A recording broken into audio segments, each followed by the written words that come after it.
President Donald Trump ও তার পরিবারের বিরুদ্ধে হোয়াইট হাউসের ক্ষমতা ব্যবহার করে ব্যক্তিগত ব্যবসায়িক সুবিধা এবং $2 বিলিয়ন অর্জনের অভিযোগ উঠেছে।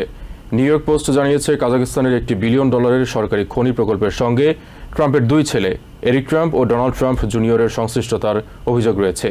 একই প্রকল্পে কমার্স সেক্রেটারি হাওয়ার্ড লাটনিকের দুই ছেলের সম্পৃক্ততার কথাও প্রতিবেদনে উল্লেখ করা হয়েছে।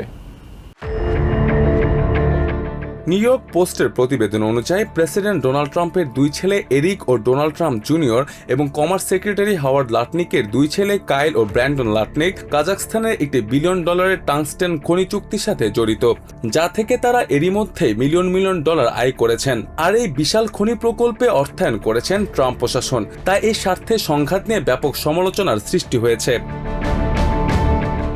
ট্রাম্পের সাবেক হোয়াইট হাউস আইনজীবী টাই কব অভিযোগ করেন, ট্রাম্প পরিবারের এই প্রাতিষ্ঠানিক আর্থিক কর্মকাণ্ড অতীতে যে কোনো রাজনৈতিক বিতর্কের চেয়ে অনেক বেশি গুরুতর। তিনি দাবি করেন, কাজাখস্তানে $1.6 বিলিয়ন সরকারি অর্থায়নের প্রকল্প সহ দেশে $9 বিলিয়ন খনিজ কর্মসূচির আওতায় থাকা একাধিক প্রতিষ্ঠানের মালিকানায় ট্রাম্প ও হাওয়ার্ড লাটনিকের পরিবারের সরাসরি স্বার্থ রয়েছে। তার মতে হোয়াইট হাউসে এই ধরনের কর্মকাণ্ডকে স্বাভাবিক বানিয়ে ফেলা হয়েছে, যা পুরো জাতির জন্য লজ্জাজনক।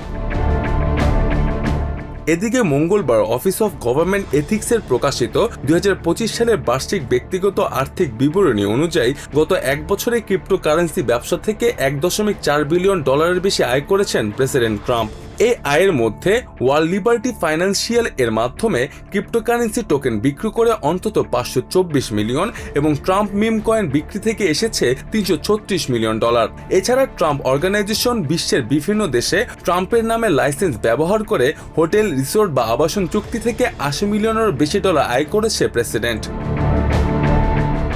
এছাড়া প্রযুক্তি ও আইন প্রয়োগকারী সংস্থার সরঞ্জাম তৈরিকারক প্রতিষ্ঠান অ্যাকশন এন্টারপ্রাইজে ট্রাম্পের সাম্প্রতিক বিনিয়োগ নিয়েও তৈরি হয়েছে তীব্র সমালোচনা। গত 10 ফেব্রুয়ারি ট্রাম্প প্রতিষ্ঠানটির $1 থেকে $5 মিলিয়ন শেয়ার কেনার 2 সপ্তাহের মাথায় আইএসজে নতুন 18,000 ট্রেজার কেনার দরপত্র দেয়। তার শর্তাবলী মূলত ওই কোম্পানির পণ্যের সাথে মিলে যায়। এই স্বার্থে সংঘাত রুখতে নো প্রফিট অ্যাক্ট নামে একটি বিল উত্থাপন করেছেন অরেগনের Democratic congressman Andrea সালিনাস। Mostafa Ashikin আবির, TVN 24 নিউজ ডেস্ক।